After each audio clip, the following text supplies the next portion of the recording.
ಶಿಕ್ಷಣ ಸಚಿವ ಮಧು ಬಂಗಾರಪ್ಪ ವಿರುದ್ಧ ಸಂಸದ ಬಿವೈ ರಾಘವೇಂದ್ರ ವಾಗ್ದಾಳಿ ನಡೆಸಿದ್ದಾರೆ. ಮಧು ಬಂಗಾರಪ್ಪ ತಮ್ಮ ಮಾತುಗಳ ಮೇಲೆ ಹಿಡಿತ ಇಟ್ಕೊಳ್ಬೇಕು. ಶಿಕ್ಷಣ ಸಚಿವ ಮಧು ಬಂಗಾರಪ್ಪ ಬಳಸೋ ಪದಗಳು ಸರಿ ಇಲ್ಲ. ಶಿವಮೊಗ್ಗದಲ್ಲಿ ಬಿಜೆಪಿ ಅಭ್ಯರ್ಥಿ ಬಿವೈ ರಾಘವೇಂದ್ರ ವಾಗ್ದಾಳಿ ನಡೆಸಿದರು. ಸಾರ್ವಜನಿಕ ಸಭೆಗಳಲ್ಲಿ ಬಳಸುವಂತಹ ಪದಗಳು ಅಸಹ್ಯ ಹುಟ್ಟಿಸುತ್ತೆ. ಪ್ರಧಾನಿ ಮೋದಿ ಅವರ ಬಗ್ಗೆ ಬಳಸೋ ಪದಗಳು ಸರಿ ಇಲ್ಲ. ಬಿಜೆಪಿ ಕಾರ್ಯಕರ್ತರನ್ನ ಚೇಲಾಗಳು ಅಂತ ಉಲ್ಲೇಖಿಸಿದ್ದಾರೆ. ಇಂತಹ ಮಾತುಗಳು ಸರಿಯಲ್ಲ ಅಂತ ಎಚ್ಚರಿಕೆ ಕೊಟ್ಟಿದ್ದಾರೆ ಬಿವೈ ರಾಘವೇಂದ್ರ. ನಿನ್ನೆ ಶಿಕಾರಿಪುರದಲ್ಲಿ ಮಾತಾಡಬೇಕಾದಾಗ ನಮ್ಮ ಬಿಜೆಪಿ ಕಾರ್ಯಕರ್ತರನ್ನ ಚೇಲಾಗಳು ಅಂತ ಮಾತಾಡುವಂತ ಪ್ರಯತ್ನ ಮಾಡಿದ್ದಾರೆ.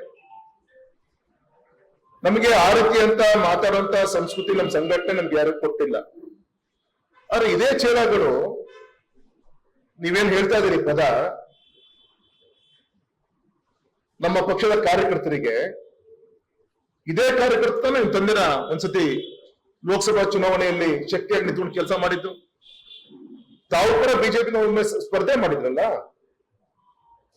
ರಾಜಕೀಯ ಪಕ್ಷದಲ್ಲಿ ಅದು ಕಾಂಗ್ರೆಸ್ ಇರ್ಬೋದು, ಬಿಜೆಪಿ ಇರ್ಬೋದು, ಜೆಡಿಎಸ್ ಇರ್ಬೋದು, ಕಾರ್ಯಕರ್ತರಿಗೆ ತಮ್ಮದೇ ಆದಂತ ಒಂದು ಗೌರವ ಇದೆ. ನಿಮ್ ಪಕ್ಷದಲ್ಲಿ ಫೋನ್ ಮಾಡ್ತಾ ಇದ್ದಾರೆ. ಒಮ್ಮೆ ಜೆಡಿಎಸ್ ಇಂದ ಶಾಸಕರಾದಂತವ್ರು